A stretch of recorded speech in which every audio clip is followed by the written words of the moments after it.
Crisco Kid.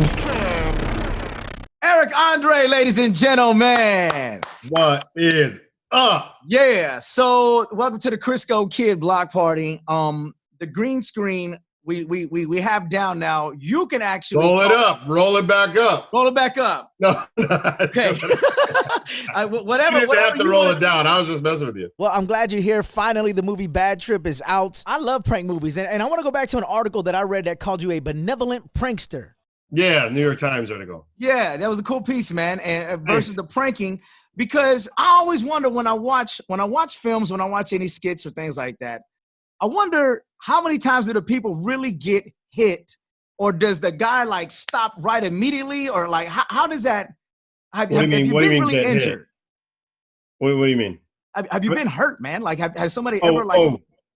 Yeah, I've been manhandled, but like never like a clock to the face, broken jaw, because you can actually get in real trouble if like the guy puts me in the hospital. So yeah, you got to bring people to that tipping point and then back off and then bring them back up and then back off. You kind of want to keep them like right. You want them to feel like they're losing their mind, not actually break their jaw.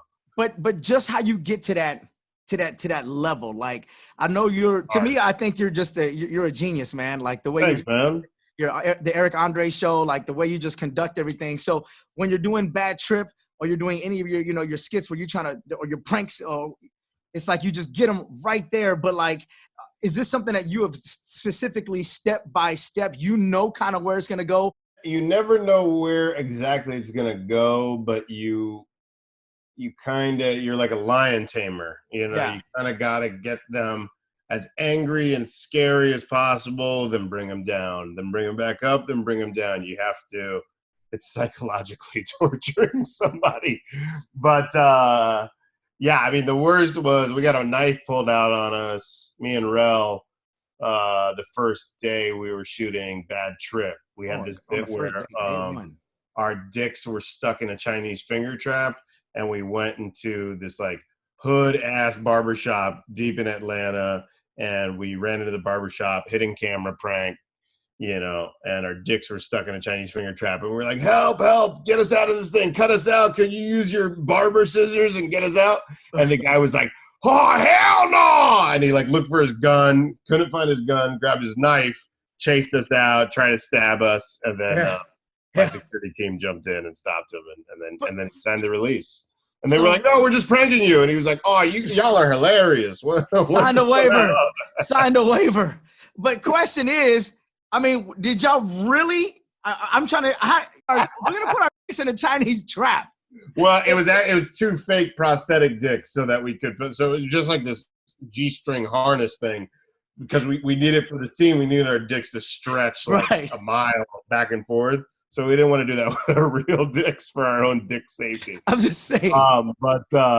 Yeah, it was like a little harness thing, but we're strapped in it together, so we had to like walk together. So it was a nightmare running away from this guy, right? Because we were trapped at the dick. Do you ever worry about just random kids that may watch putting their in Chinese traps now, and how this may turn out for them? I mean, we have a disclaimer at the beginning, like, don't try this at home. Right. We're not responsible if you're being an idiot. Right. This is a movie. We're professionals. You know? So I can't control the public, but we So I guess working with Rel, working with Tiffany Haddish, the whole process, I mean, is it a still learning thing? Because when I work with other DJs, when I work with other air personalities, we get together, we do different projects. I always seem to kind of pick up something from someone. I always feel like you're never too old to start learning some new things. Oh, yeah, you learn. Yeah, you learn with every project, and Tiffany and Rel are so talented. Rel's an incredible actor, and he knows how to play everything very realistic, and he just helped me out with grounding everything and making sure everything was believable. And Tiffany is just like the funniest woman on earth, so she can just like come up with so many one-liners and jokes, and she just adds so much comedic value to every moment she's in. So I'm a fan. What do you think people get from you when they work with you? I think they get a migraine headache. because I'm putting them in a nightmare situation. I mean, Rel, that was the first day we filmed, and Rel almost quit like the very first day. He's like, I have kids, man. I don't want to be murdered. Right. So, yeah, I don't know. I put we were all put to the test in that movie. Eric André, Bad Trip. it is out Netflix. You got to stream it. It was a pleasure talking to you. Like I said, I think you're one of our generational geniuses. The thing that you do with your Pranks and just your comedy. Much love. Appreciate it. I'll talk to you soon. Thank you, man. Later, brother.